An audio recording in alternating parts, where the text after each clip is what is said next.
9 de agosto del 2020, domingo, un día para relajarnos un poco, descansar, previo a todo el trabajo que se viene relacionado a la educación a distancia que vamos a tener que llevar los profesores, y que bueno, precisamente la semana que viene va a empezar una capacitación muy fuerte, tanto en los sistemas privados como públicos. Ya saben, para poder aprender a manejar las plataformas.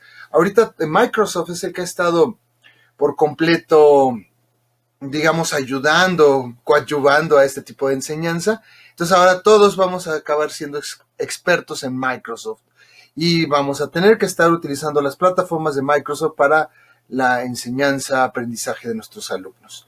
En fin, sabiendo que viene todo esto, bueno, yo quise darme un pequeño break y quise darle una oportunidad a esta plataforma que habían estado publicitando tanto en redes sociales, o por lo menos los contactos que tengo en redes sociales, que es Film in Latino, ¿no? Súper interesante. Yo creía que tenía un costo y no, para nada. Es muy sencillo suscribirte. Si ven aquí en la pantalla, al poner suscripción, incluso puedes loguear con tu cuenta de Facebook y listo, ya tienes acceso a todo el acervo de películas. Y empezando a ver qué directores estaban, sobre todo los directores japoneses, me encontré esta genial película, esta emocional película. Quizás lo que voy a decir lo digo más desde mi corazón, desde mi lado afectivo, que desde mi lado racional, ¿sí? De Mariko Minoguchi. Ya había escuchado en otras ocasiones de esta cineasta que es alemana, pero como podemos ver por el Minoguchi, pues con una ascendencia japonesa muy fuerte. Si buscamos de hecho en algunos otros espacios, por ejemplo en IMDb, la base de datos fílmica, pues aparece que ella nace en 1988 en Múnich, en Bavaria, y obviamente al haber nacido en Múnich, pues es alemana, ¿no? Y su reciente película, que es no sé alemán, no voy a pronunciarlo bien, pero Mein End, Der Anfang, del 2019, es precisamente la que está alojada de manera gratuita aquí en Film in Latino. Una película muy emocional, muy interesante, pero aparte yo creo que en esta película sí se ve la influencia narrativa, de plano secuencia incluso, del manga japonés, ¿no? Ya saben, el manga sigue estando presente en los directores de cine, y bueno, está interesante. De repente parece una historia tipo shoujo, ¿sí? Una historia dirigida a las mujeres jóvenes, una historia romántica.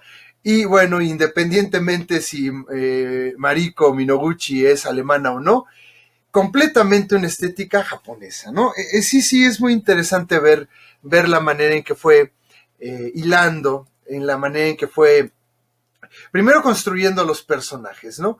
De repente yo desconfío en esas películas románticas donde la gente no excreta, es decir, no caga, no vomita, no va al baño, ¿no? Y aquí está perfecto, ¿no? Planteado todo esto de las necesidades fisiológicas, pero también psicológicas, ¿no? El perfil psicológico de los personajes está bastante bien construido y sobre todo también a qué se dedican, ¿no? De repente las historias románticas, todo es amor, todo es citas, todo es andar en pareja y parece que no tuvieran que trabajar para vivir, ¿no? Para sostenerse. Aquí está perfectamente delineado todos los niveles, ¿no? Todos los niveles, el nivel familiar, el nivel laboral, el nivel psicológico, el nivel emocional, el nivel de aspiracional. No, está excelente. Me gustó mucho esa manera en que está construido los personajes, y que precisamente es una manera en que los mangaka, por ejemplo, los hacedores de cómic japonés, realizan sus personajes. Ahora está muy de moda, primero construye tu personaje, una vez que hayas construido tu personaje ya ejecutas la historia, ¿no? Y en efecto parece que Mariko Minoguchi estuviera realizando un manga visual, ¿sí? Y bueno, me encantó, ¿no? Y ya lo había comentado en otro video. Por lo regular yo escribo estas cosas en el blog, pero bueno, sí quería hacer un video comentario sobre esta película y sobre todo promocionar entre todos ustedes que se puedan suscribir a Film in Latino, porque es increíble. O sea, de repente a la mitad de revisar el acervo decía, bueno, pero qué estúpidos somos, ¿no? Estamos pagando Netflix por 779 pesos, 279, 249 pesos al mes, cuando aquí está completamente gratis, ¿no? Y dije, bueno, vamos a darle una oportunidad, vamos a ver cómo funciona en el sentido de si hay un streaming directo, si no hay problemas con la conexión al internet. No, todo estuvo genial. De hecho, en un momento pausé la película, me separé de la computadora, regresé y no se había perdido el caché, el famoso caché. Ya ven que incluso en YouTube de repente dejas de ver un video y quiere volver a jalar el caché anterior. No, aquí guardó el caché sin ningún problema. Perfecto el servicio de Film in Latino. Y esta es mi recomendación si quieren empezar a ver. Yo sé que hay varias películas mexicanas, latinoamericanas incluso, pero bueno, esta es mi primera experiencia, tal como lo digo aquí en el título de este video. Y si quieren empezar por una película, pues que no sea latina, en este caso alemana, pero con todos los tintes de una producción japonesa, pues les recomiendo esta película, Mi final, tu comienzo, que es la traducción del título alemán. Y para cerrar este comentario, esta cuestión de interesarme por Film in Latino surgió a partir del comentario de Acelo Ruiz, que es caricaturista, pero también cineasta, egresado del Centro de Capacitación Cinematográfica, el famoso CCC, y que por redes sociales, por otros amigos, conocí y he seguido su trabajo de manera interesante, ¿sí? Síganlo en Twitter, @CeloRuiz, y lo que queremos ver todos, por eso también me suscribí a Film in Latino y empecé a revisar qué había ahí, es esta película documental, ¿no? Oblatos, el vuelo que surcó la noche. Ya en mi blog había escrito anteriormente sobre el movimiento de guerrillero 16 de septiembre y este documental película aborda ese aspecto, ¿sí? Cómo un grupo de guerrilleros logran escapar de la prisión, ¿sí? Y bueno, toda esa toda esa odisea.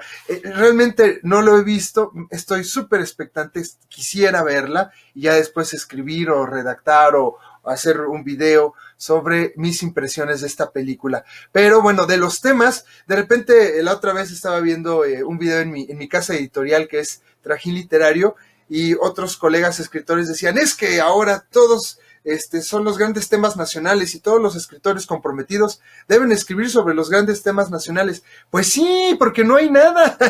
De repente le preguntas a la gente que sabe, oye, ¿hay novelas sobre el movimiento 16 de septiembre? Sí, hay una por ahí, que un muchacho que fue hijo de los guerrilleros, se encuentra con fotografías y con todo un archivo familiar en Cuernavaca, y a partir de eso que encuentra se da cuenta que sus padres fueron también secuestrados por la policía política en México y torturados. Órale, ¿no?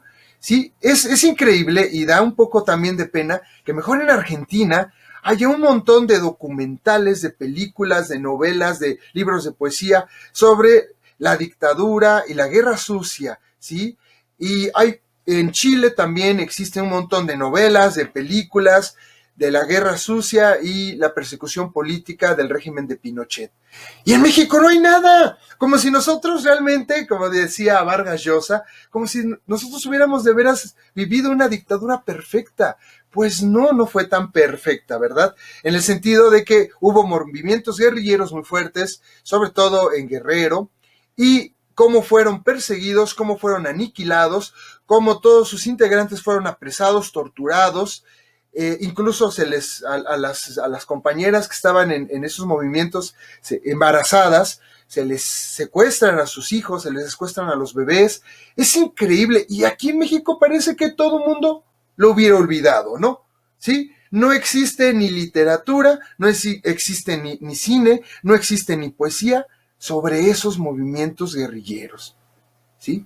Y me parece que cuando una nación pierde esos registros históricos esos registros culturales, esos registros sociales, es cuando una nación empieza a convertirse realmente en una dictadura, ¿sí?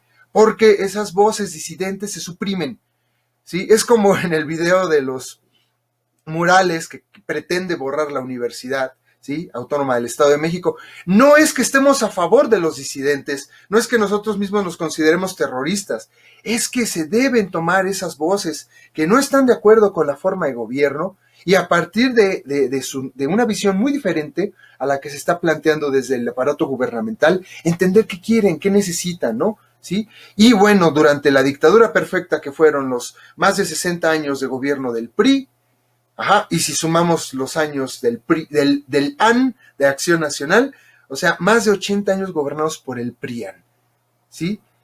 Las voces disidentes fueron aplastadas completamente y celebro precisamente estos ejercicios, estos intentos por recuperar la visión de la disidencia política, sobre todo de los años 70 y 80, con este gran documental Oblatos, el vuelo que surge la noche.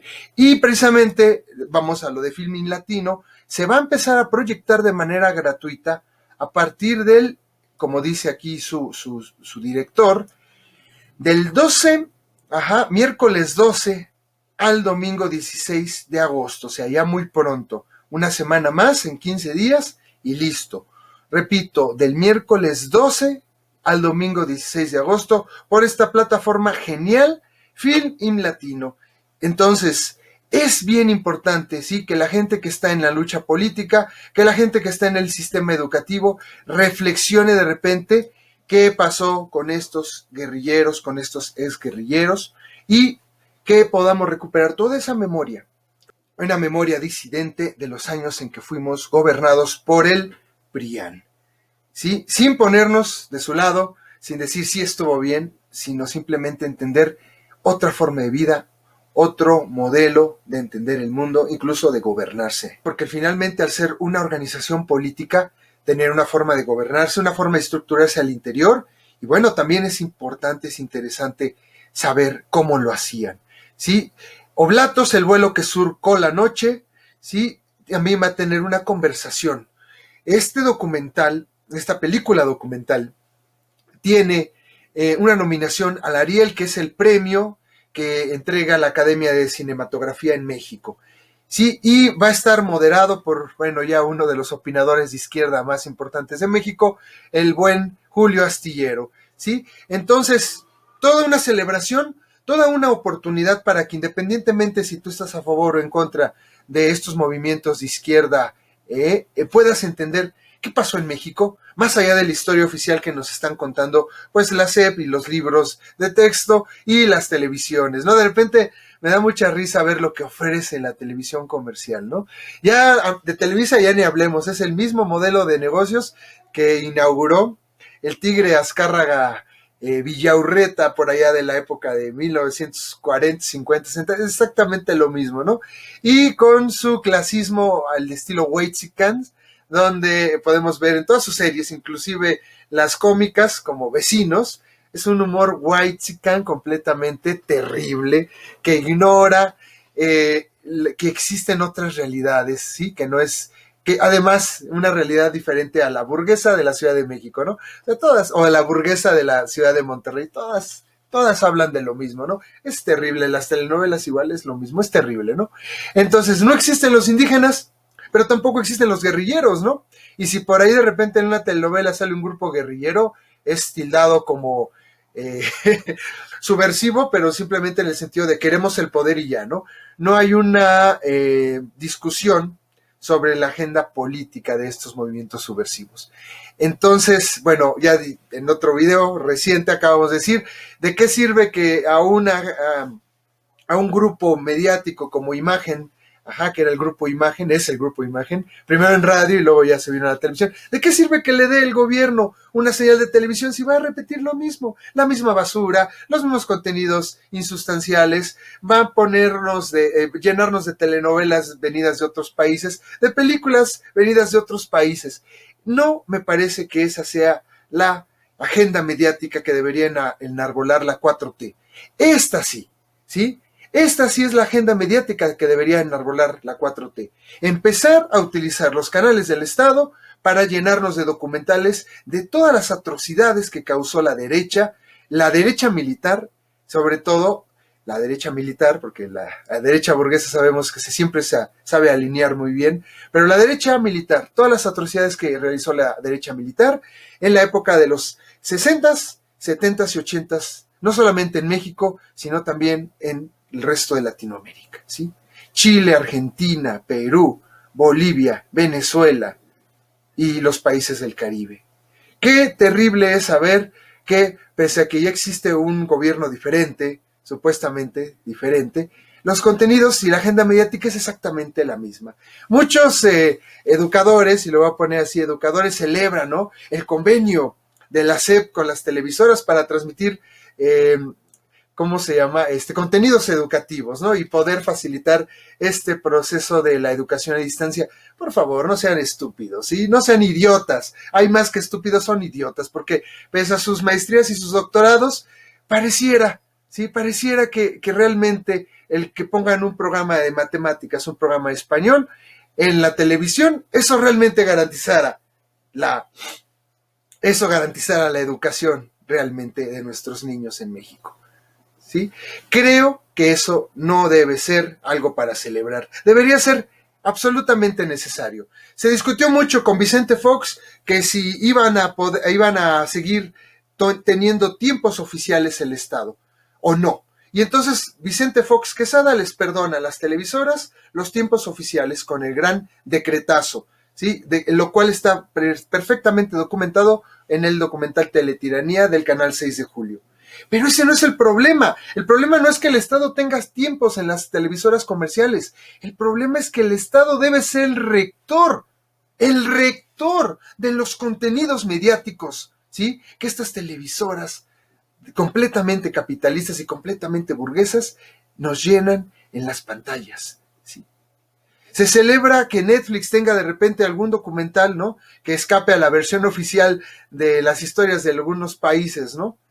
Pero esto debe ser un ejercicio necesario en todas las televisoras, ¿sí? Pareciera que México debe seguir el modelo de los gringos, donde las televisoras tienen un dueño y el dueño decide qué es lo que se debe transmitir. No, son concesionarios, todos. Televisa, TV Azteca, Grupo Imagen, Grupo Milenio, Grupo Fórmula, todos son concesionarios. Los verdaderos dueños de estas señales es el gobierno, el Estado mexicano. Y el Estado mexicano, al ser dueño de estas señales, es el que debe ser el rector de los contenidos que aparecen en esas señales. Y hasta que el Estado mexicano como tal no asuma ese rol que está garantizado tanto en la Constitución como en las leyes secundarias en materia de transmisión de contenidos mediáticos, yo no voy a dejar de decir y de crear estos videos para que se tome la conciencia, ¿sí? El Grupo Imagen no es dueño de Imagen Televisión. La señal pertenece al Estado mexicano. Y parece ser que ellos no entienden. Hablan mucho de su modelo de negocios. Parece que no entienden el modelo de negocios en el que están insertos. Y espero que también las autoridades políticas que tienen que ver con la selección, verificación y aprobación de los contenidos mediáticos también empiecen a tomar cartas en el asunto.